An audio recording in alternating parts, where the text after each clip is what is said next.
I want to bring into this conversation Chris McGreal. He was the Johannesburg correspondent for The Guardian during the last years of apartheid until 2002. His new piece for The Guardian is titled, "What Does Elon Musk Believe?"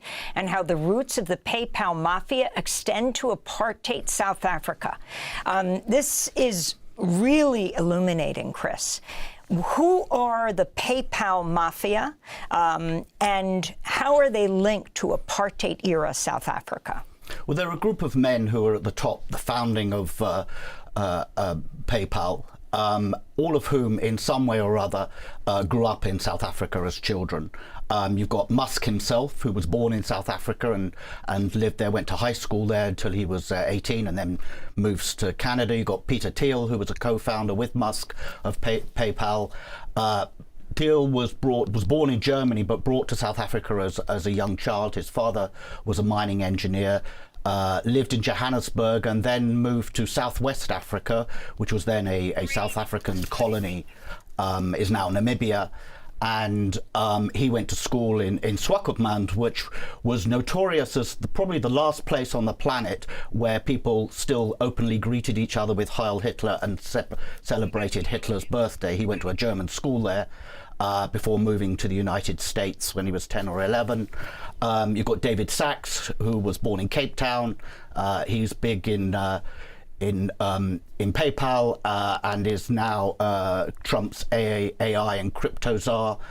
He moved to Tennessee as a relatively young child, but grew up in the white South African diaspora there. And you've got Roelof Botha, who was the son of Pik Botha, the grandson of Pik Botha, the last foreign minister of apartheid South Africa. He was the acceptable face of apartheid. You'll remember he used to run around the United States trying to put a gloss on how they were reforming things and that everything was getting better, which apparently it wasn't. But so you see those four key people at the top of PayPal, and they all have this, very intimate connection to South Africa. So we just played Errol Musk, that's Elon Musk's father. Talk about what the significance of what he said and also how he gained his wealth in South Africa and when these men left South Africa. So, well, Errol Musk still lives in South Africa, which is why, of course, kids. Errol Musk made his money in lots of different ways, but the main way was he had investments in emerald mines in Zambia, and he became extremely wealthy. Now, conditions on those mines were notoriously bad, as they were on mines throughout sort of southern Central Africa. He made a lot of money from that, so much so that when Musk's mother divorces him, there's listed a jet, a yacht, several houses in the divorce settlement. So he was extremely, extremely rich.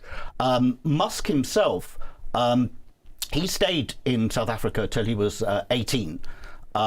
He goes to school first in Johannesburg and ends up at Pretoria Boys High, which is a largely racially exclusive all-white school near Pretoria, which is the capital. There was a quirk of it in which there were some black students. I think the first black student in the school was the son of a foreign diplomat, but the diplomat came from one of the black homelands that only South Africa recognized as independent, part of the apartheid structures. Musk has a Canadian passport through his mother, because Musk's mother's father was, mother's parents were Canadian, and there's a whole story there. I mean, Errol Musk regarded himself as an anti-apartheid liberal. He joined the Progressive Federal Party, which was ostensibly against apartheid, but he leaves it when it starts supporting one person, one vote. He actually doesn't believe in that. Musk's grandfather, Canadian grandfather, had been the head of the Canadian branch of a political movement in the 1930s called Technocracy Incorporated, which in essence wanted to scrap democracy in the United States and Canada and have technocrats rule the country, which might sound familiar. That becomes a de facto fascist party, is banned during the Second World War, and then the grandfather moves to apartheid South Africa, having had no connection to the place, in 1950, because he likes the sound of apartheid.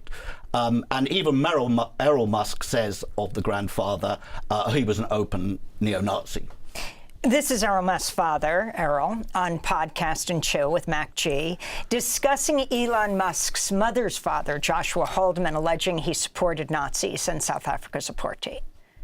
Her parents, by the way, were very fanatical in favor of apartheid. This is quite interesting.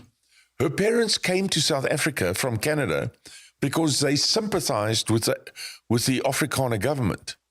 They used to support Hitler and all that sort of stuff. But they didn't know, obviously, I don't think they knew what the Nazis were doing. But they in Canada, they were in the German party in Canada, and they sympathized with the Germans. Yeah. So when the Afrikaners government came into power here in 1948, then May's father, who was quite an interesting guy, he was a very good pilot, he said he wants to be with the Afrikaners because he agrees with apartheid. So again, that's Errol Musk, Elon Musk's father. As we begin to wrap up this discussion, if you can talk about what has just happened, the power of the PayPal mafia now in determining perhaps that the U.S. would cut off all aid to South Africa and accept Afrikaners as refugees to the United States. Yeah, I mean, it's pretty astonishing. It really is. But it's really rooted in something that goes back a few years, which is a campaign by white Afrikaner farmers through an organization called AfriForum, which were very active here during the first Trump term. They came in 2018, met John Bolton and others, and they were very much pushing the idea of a white genocide in South Africa. And really, it's a continuation of that campaign. AfriForum has been at the forefront of the idea that Afrikaners are the victims of the end of apartheid, that Afrikaners are the people who have really suffered in South Africa. And it's now come to this point where, absurdly, it's being proposed that they have refugee status. Finally, were you surprised by Elon Musk's Nazi-like or Nazi salute when he was addressing people at a Trump rally? Well, given that it was instantly recognized for what it was, yes, I even by Elon Musk standards, I thought, wow. I wasn't surprised that he then tries to pretend it wasn't what it was, and he comes up with all kinds of other explanations. But I think almost everybody that watched that instantly went, oh, we know what that is, and assumed that Elon knew what it was as well.